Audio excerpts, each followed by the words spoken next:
ওমা আজকে তরকা রান্না করে খাওয়াবে গো? হ্যাঁ, তুই তো আমার থেকে ভালো করিস, তুই কর। তা তুমি জোগাড় দেবে, চলো। হ্যাঁ চ। বন্ধুরা অনেকদিন ধরে ডিম তরকা খাওয়ার খুব ইচ্ছা হচ্ছিলো, তাই জন্য মাকে বললাম। মা বললো যে তুই রান্নাটা কর, কারণ তুই আমার থেকে ভালো পারিস।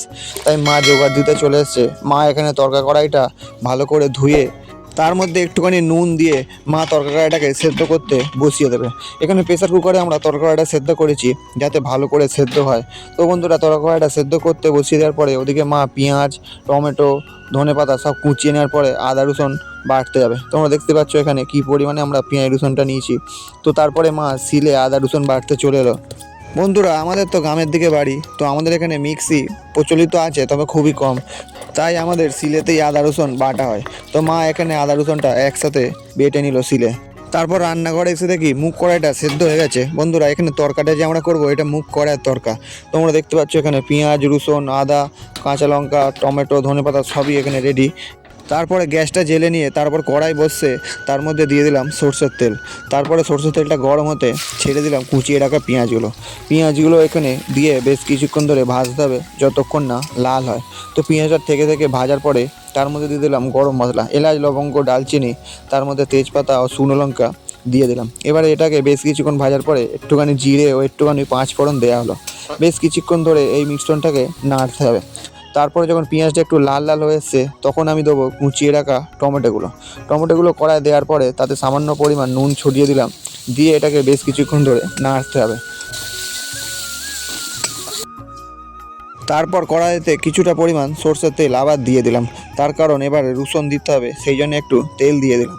তার উপরে হলুদ গুঁড়ো দিয়ে দিলাম একটুখানি পরিমাণ মতন, সেটাকে নেড়ে নিয়ে আবার 1 চামচ লঙ্কা গুঁড়ো দিয়ে দিলাম।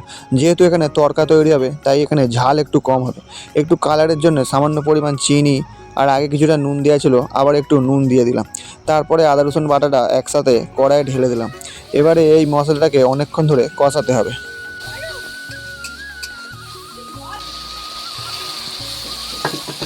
এবং সর্বশেষে আদা রসুন ধোয়া যে জলটা ছিল সেটা দিয়ে দিলাম।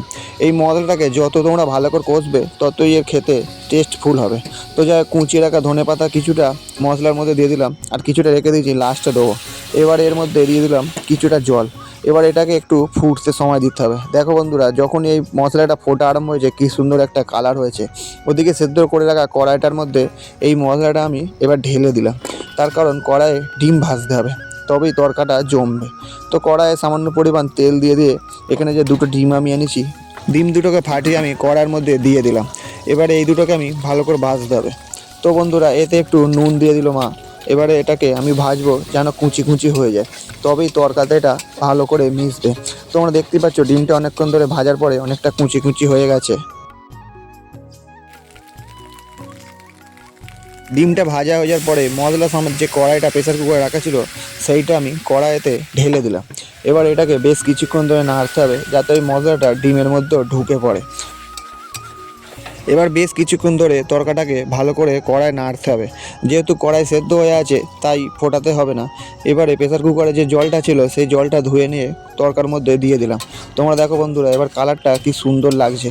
তো বন্ধুরা তরকার তৈরি কমপ্লিট। এবারে তরকা ঢেলে নেওয়া হচ্ছে। আজকের ভিডিও এই পর্যন্তই। আবার দেখা হচ্ছে আগামীকাল অন্য কোনো ভিডিও নিয়ে।